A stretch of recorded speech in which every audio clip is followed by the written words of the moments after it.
Hello everyone, আসসালামু আলাইকুম। আজকের রেসিপি চালের রুটি বা চালের আটার রুটি। আজকে আমি তোমাদেরকে পারফেক্ট একটা চালের গুঁড়ো দিয়ে রুটির ডো তৈরি করে দেখাবো। চালের রুটি খেতে আমরা সবাই পছন্দ করি, কিন্তু অনেকেই আছে যে চালের রুটি পারফেক্ট একটা ডো তৈরি করতে জানে না। আর যারা কিনা আমরা জানি না, তাদের জন্য রয়েছে আমার আজকের রেসিপি। নতুন রাঁধুনি বা ব্যাচেলারদের আশা করি আমার এই আজকের রেসিপিটা একটু হলেও হেল্প হবে। তোমাদের সুবিধার জন্য বলে দিচ্ছি, এখানে ৪ কাপে ২ কাপ চাউলের গুঁড়া আছে।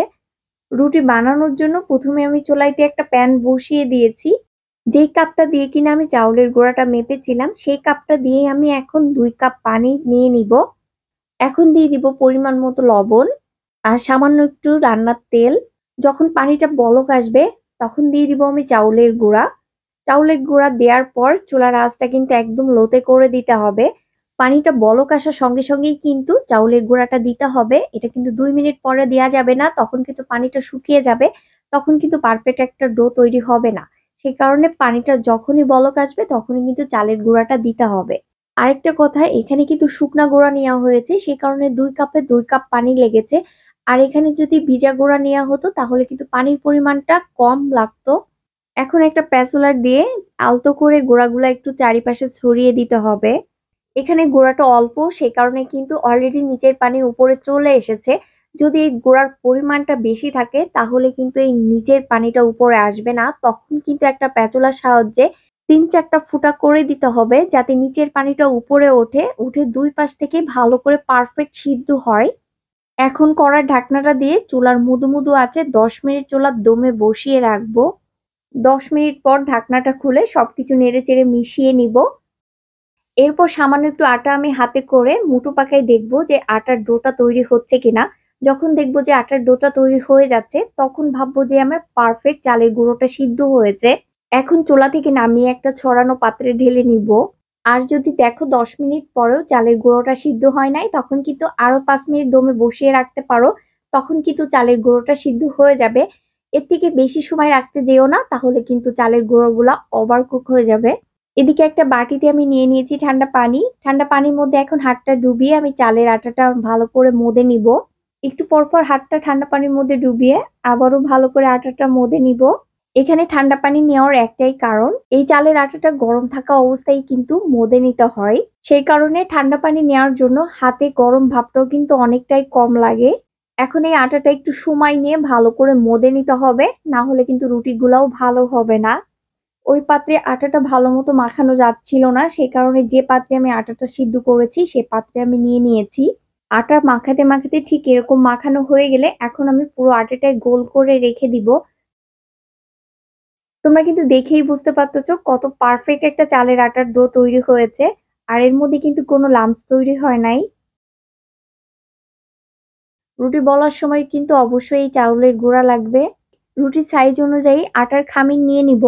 রুটি বলার আগে অবশ্যই আবারও হাতের সাহায্যে এভাবে মদে গোল করে নিব। এখন চালের গুঁড়া দিয়ে ঘুরিয়ে ঘুরিয়ে প্রতিটা রুটি আমি বলে নিব। একটা রুটি আমি তোমাদেরকে বলে দেখাচ্ছি। অনেকদিন পর ফ্রেবেলুনে হাতে বলে রুটি বানাচ্ছি। এখন তো ফ্রেবেলুনে রুটি বানানোই হয় না। রুটি মেকার কেনার পর থেকে বেশিরভাগ সময় রুটি মেকারেই রুটিগুলা বানানো হয়। রুটি বলতে বলতে চলো আমি ছোটবেলায় কিভাবে রুটি বলাটা শিখেছি সেই ছোট্ট একটা গল্প তোমাদের সঙ্গে শেয়ার করি। ছোটবেলায় আম্মু কিন্তু আমাকে দিয়ে কোনো কাজই করাতো না। আমি যখন ক্লাস 3 তে পড়ি তখন আমারই এক বান্ধবী দেখি অনেক সুন্দর রুটি বলতে পারে। তো ওটা দেখে আমার মোটেই ভালো লাগে নাই। কারণ ও অত সুন্দর রুটি বলতে পারে, আমি পারি না। ওই যে একটা জেদ যে ও পারে আমি কেন পারি না, সেই জেদে পড়েই কিন্তু আমি রুটি বলাটা শিখেছি। তোমরা যারা মোটা রুটি খেতে পছন্দ করো তারা ঠিক এই পর্যায়ে এসে কিন্তু রুটি বলাটা স্টপ করে দিতে পারো। আমি কিন্তু রুটি পাতলা খেতে বেশি পছন্দ করি, সেই কারণে আরেকটু বলে নিব। তোমরা যারা নতুন রুটি বলতে পারো না তারা শুধু বারবার রুটি বলা প্র্যাকটিস করবা, দেখবা যে এমনিতেই রুটি বলা শিখে গেছো। রুটি বলা হয়ে গেছে, এখন একটা পাত্রে উঠিয়ে নিচ্ছি। এখন একে একে রুটিগুলো ছেঁকে নিব। রুটিগুলো ছেঁকে নেওয়ার সময় কিন্তু অবশ্যই চুলার জালটা কিন্তু মিডিয়ামে রাখতে হবে। এখন উল্টে পাল্টে ভালো করে রুটিগুলা দুই পাশে ছেঁকে আমি উঠিয়ে নিব।